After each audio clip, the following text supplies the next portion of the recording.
Today's episode is about advertising in the sound universe. Although there are a bunch of platforms that advertise through sound and music, I decided to do a focus on the two that were most noteworthy to me in present day, Pandora and Spotify. I find both highly intriguing because they continue to surprise me on what they are doing and not doing. They are both actively creating a space for themselves that I'm sure has been under the radar for years. But now it's getting interesting as things are actively being unveiled, especially in the last several months. This podcast is here to educate on the power of sound, the possibilities of sound, and the accessibility of sound in marketing to all brands, both big and small. Sound marketing is a great way to break through the noise that visual marketing creates. This podcast breaks down what has happened, is happening, and insights on what's happening in the future. However, the most important thing I want to transmit to you is that you can be a company of one or a company of 1,000. Sound marketing is accessible and affordable for us all. The landscape of everything in this world is changing and evolving at a ridiculously fast rate. In order to thrive, we have to understand a little bit of everything. My name is Jeanna, and I'm head of audio at Dreamr Productions and Stageham Entertainment. I create sound identities for companies, brands, individuals, and events. Pandora has been stepping up with embracing sound marketing in a way I was not expecting from them. Not only do they have a podcast, which I find highly interesting and enjoyable to listen to, but they are also launching, or rather have launched, their Pandora for Brands department. I've listed the link to that website below. This is where they actually are working with brands to develop ads to target your exactly specific audience. I say exactly specific because we're not just talking about grabbing music and slapping it on an ad. They actually would encourage you not to do that. Pandora will develop an ad with you that will speak to your correct audience and ideally increase your click rate by using their 10 years of data and analytics on their consumers to your advantage. Their data allows you to be able to target your audience based on who they are, what they listen to, where and when they listen, what they are doing when they listen, and even how they are listening. 1 in 3 Americans are listening to Pandora. Pandora even has 10 plus third-party data providers that can hone in even further with data like shopping behaviors, media consumption, purchase habits, what media they go crazy for, etc. Now, before you freak out and say, privacy, all of this is legit, and it is what we all sign up for when we go online. So, moving on. I'm not sure what the cost is for Pandora. They don't list it as far as I can tell. They want you to reach out specifically, which I could see as good. They do acknowledge the small business in their information, so it could be a situation where they calculate based on marketing budget or annual revenue or something like that. Or I could be entirely wrong and you have to sacrifice your firstborn. Who can say for sure? With Spotify, I actually found a little bit less information, which I found a bit surprising. Not saying they'd be less effective, but it looks like they are taking a little bit more of a hands-off approach. They have an ad studio where it looks very similar to creating a Facebook or LinkedIn ad. You target your audience, write your script, choose your background song, and send it over to them to record VO and begin the campaign. They have their own VO team, which I could see as a good thing. 30 seconds goes by fast, sometimes faster than an average person naturally talks. And we're not all VO artists, to put it nicely. Studies have shown that 61% of audiences respond better to an announcer-read ad as opposed to a host-read ad, so it makes sense to keep this outsourced. Their minimum ad spend is $250, and you don't get charged over your campaign budget spend. I say this because I've experimented with LinkedIn ads, and if people are clicking, they will keep running it. This causes unforeseen spends, so that little nugget of information is very reassuring to me. However, I'm not sure if there would be foreign fees or not because I believe Spotify is a Swedish company. The main objective, I believe, for both parties is that they don't want to kill the listening vibe. They want to create relevant ad experiences, and they now have the data and know-how on how to do that. I remember not so long ago listening to my kids' Winnie the Pooh Pandora station in the middle of the day, and an ad for Match.com came up. Actually, this happened multiple times. Seeing as it was a kids' channel and it was the middle of the day with mom not working, I would think that Match was not reaching their target demographic. I take that as a par for the course situation because since then my ad experiences have become more and more relevant to me and my lifestyle.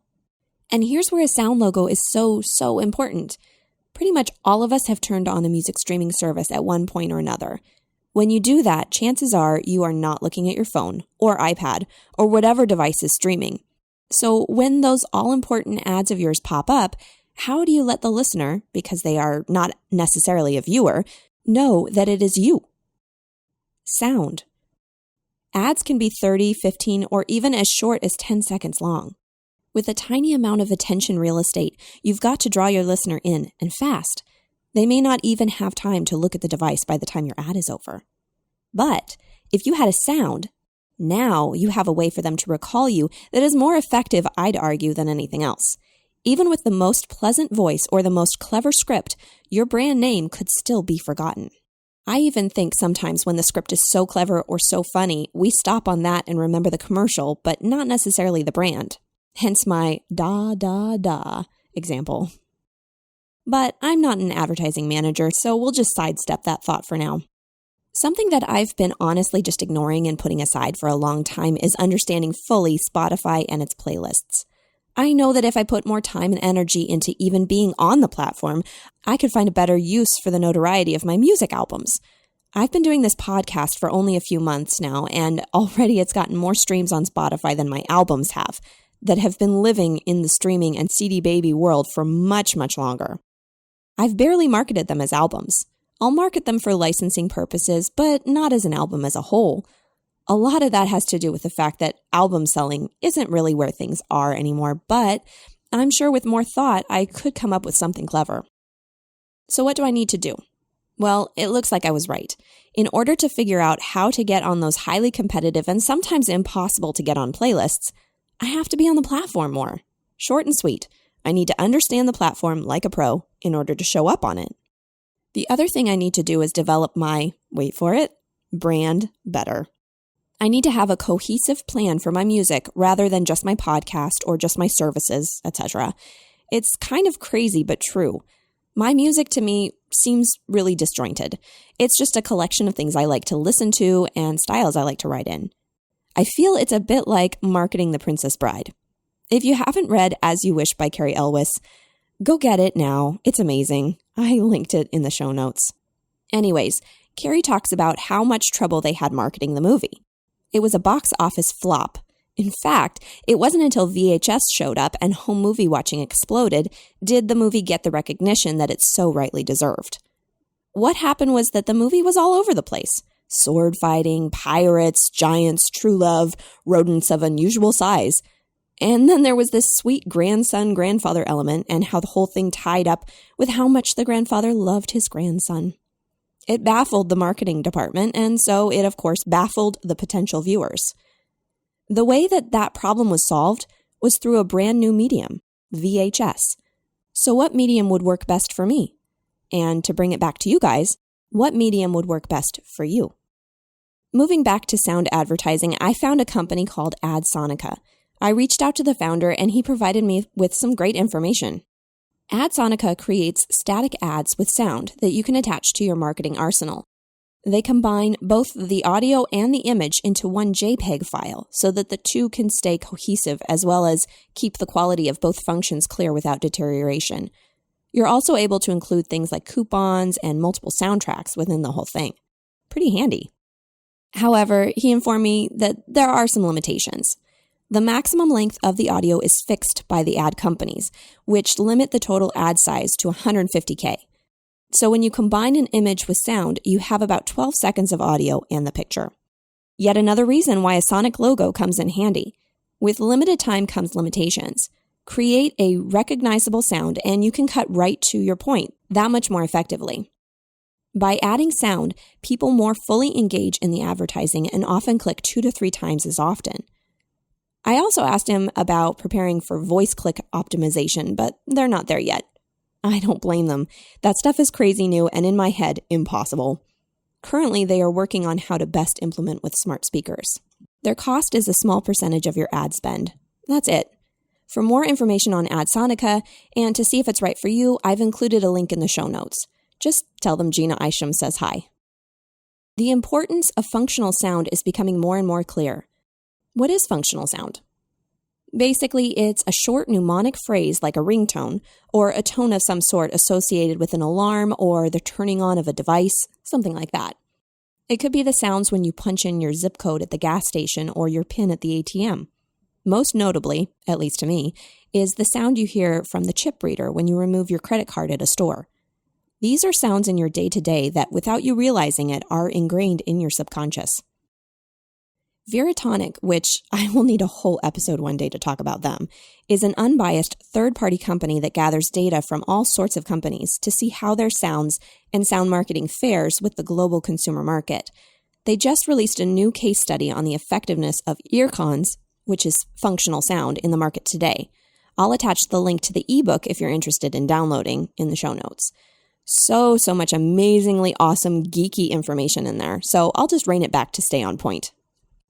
Premium versus generic earcon is basically what the case study was about, so they started off with the premise that functional sound is effective regardless. There were a whole bunch of numbers that I won't get into, but to sum it up, 60% of listeners preferred a premium sound to a generic sound. The study also found that premium sounds that are designed as part of a unified experience are more effective than sound designed in isolation. What all of this means is that premium sounds customized to a specific brand, and unified experience sounds, such as keeping on and off or connected-disconnected sounds reciprocal, have the highest recall rates. All of this makes sense to me, but I realize it may not make sense to everyone. If you'd like more information on this, please don't hesitate to reach out. I could even draw up some examples for you if you're interested.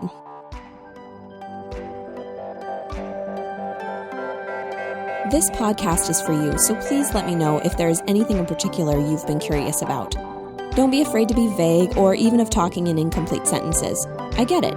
It's new and ever-changing. That's why I'm here, to help bridge that gap between traditional marketing and this whole new way of thinking. I hope you enjoyed this episode. Don't forget to subscribe, follow, add to your library, and share with a friend. Have you read an interesting article lately?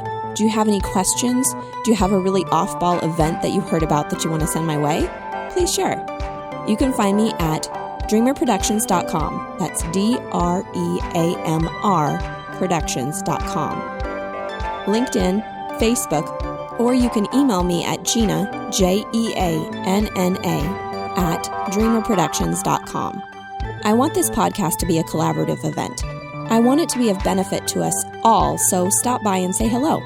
Let's make this world of sound more intriguing, more unique, and more on brand. This podcast is available on iTunes, Spotify, Google Play, Stitcher, and Podbean. Coming soon to iHeart Radio.